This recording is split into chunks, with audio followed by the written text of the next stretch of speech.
But then something unexpected happened. One of the girls at the river playfully splashed water on Mira. Right away, Mira started to change.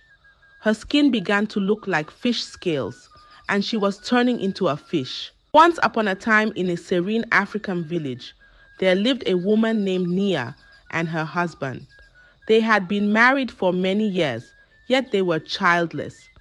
Nia had conceived several times, but each pregnancy ended in miscarriage just after a few weeks. The husband's family suggested he marry another woman, believing Nia to be a witch who used her miscarriages for witchcraft rituals. However, her husband deeply loved her and remained confident in his belief that one day Nia would bear him a child. After many years, Nia became pregnant again. The villagers, skeptical based on past events, anticipated another miscarriage. They said, "This is how she always gets pregnant, but just after a few weeks, she would use it for ritual."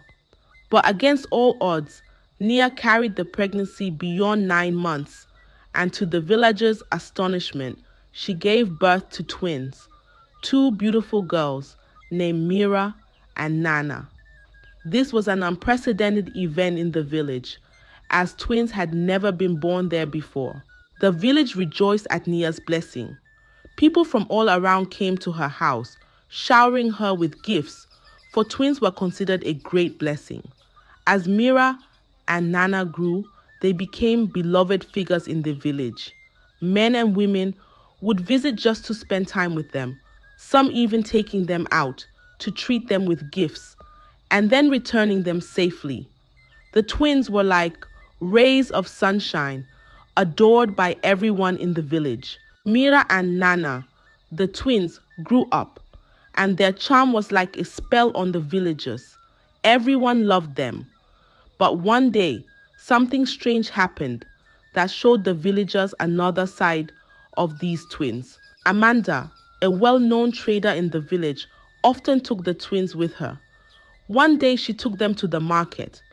Unaware to Amanda, Mira and Nana started eating her food. Amanda, furious, scolded and beat them, but the twins, instead of crying, just laughed. They told Amanda that the marks from the beating would appear on her own daughter when she returned home, but Amanda dismissed their words as mere child's talk. But when Amanda got home, she was shocked. Her daughter was there, crying, with marks on her back, exactly where Amanda had beaten the twins. She couldn't understand how this happened. Amanda told the villagers about it, but nobody believed her. They thought maybe she was dreaming or making it up, but this incident changed how the village saw the twins. The more Mira and Nana grew, the more mysterious they became. Their ability to transfer pain to others sowed a mix of fear and awe in the hearts of the villagers. The twins, once seen as a blessing, were now also viewed with caution, their powers a source of wonder and concern. As Mira and Nana, the twins, grew, their mysterious powers became more noticeable. One day, they accidentally crossed paths with a feared old woman in the village, known for her harshness and quick temper. This encounter revealed yet another astonishing aspect of the twins' abilities. While playing, the twins accidentally knocked over the old woman's cooking pot, spilling the porridge she was cooking. Knowing how wicked and dangerous the old woman was, they immediately apologized. They tried to explain it was a mistake, but the old woman, enraged, started to curse them and even made them kneel down, holding heavy stones as punishment. The twins, distressed with the punishment, despite their apology, uttered a chilling curse of their own on the old woman. They declared that whenever the old woman tried to enter her hut, it would keep moving further away, always out of reach. The old woman, dismissing their words as mere childish threats just like Amanda did, soon discovered the terrifying truth. As she attempted to enter her hut, it seemed to move further away, no matter how much she walked towards it. She walked and walked and walked, but her door kept getting a step further. Exhausted and frightened, she begged the twins for forgiveness. The villagers who had gathered around were astounded. The same woman who had instilled fear in them for years was now pleading with the young twins. This event significantly altered the villagers' perception of Mira and Nana. The twins, once adored for their charm, were now both revered and feared for their powers. They had made the fearsome old woman beg for mercy, something no one in the village had ever imagined possible. The twins had become powerful figures, respected and somewhat feared in the hearts of the villagers. As Mira and Nana, the twins, got older, things in the village started to change for them. The special powers that once made everyone love and pay attention to them now made people scared. The villagers who used to be charmed by the twins now kept away from them because they were afraid of what the twins could do. This fear changed how people acted around Mira and Nana. Even the young men in the village, who might have liked to be their friends or more, didn't want to get close to them anymore.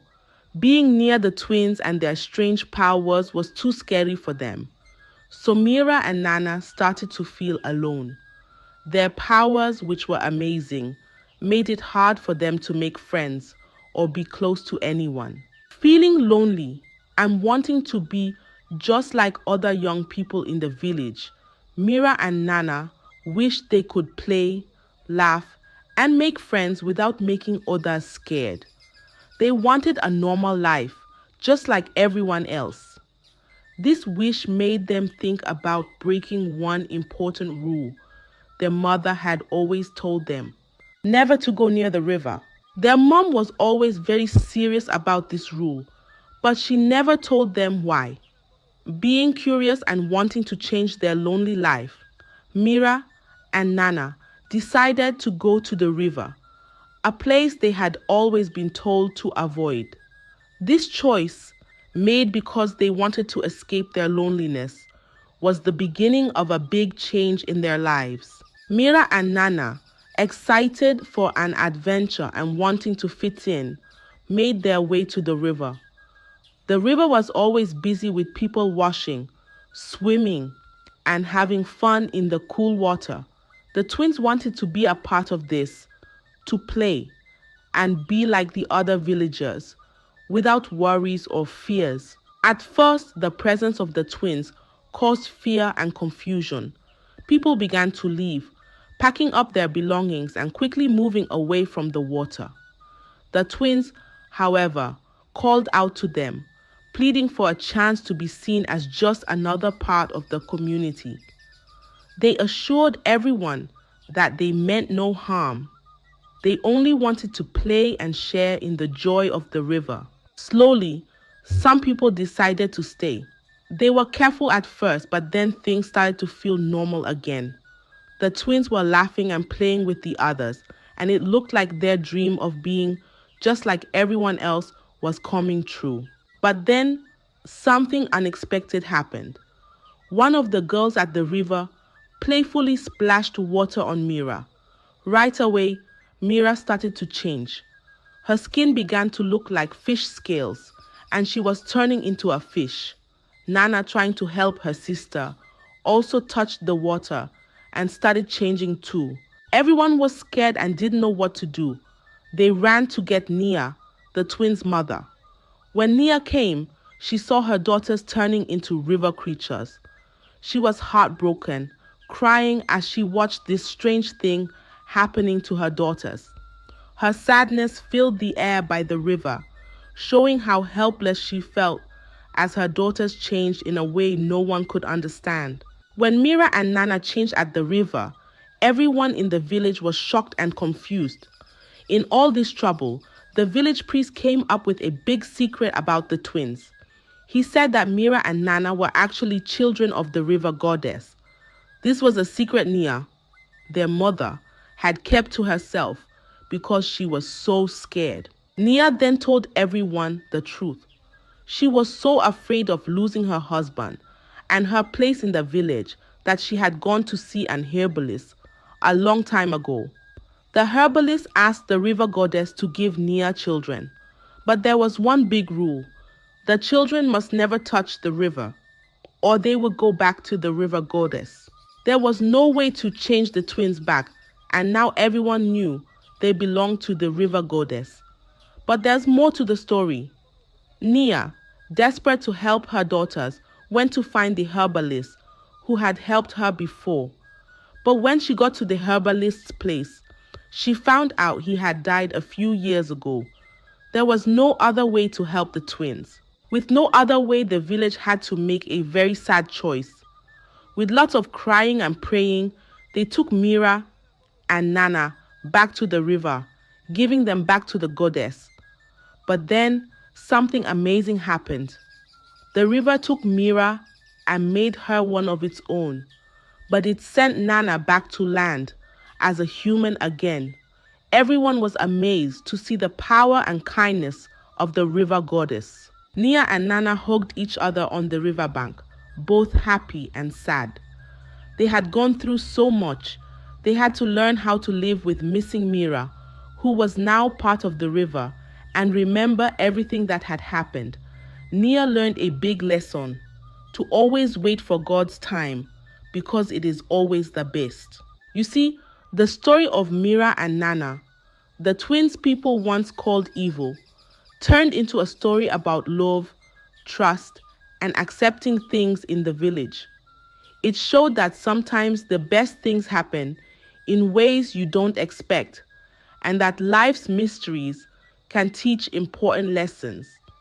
Nia and Nana, their lives changed by what they went through, found peace and learned to be thankful every day. They always felt a special connection to the river, which had given them so much and also taken away. I hope you enjoyed the tale.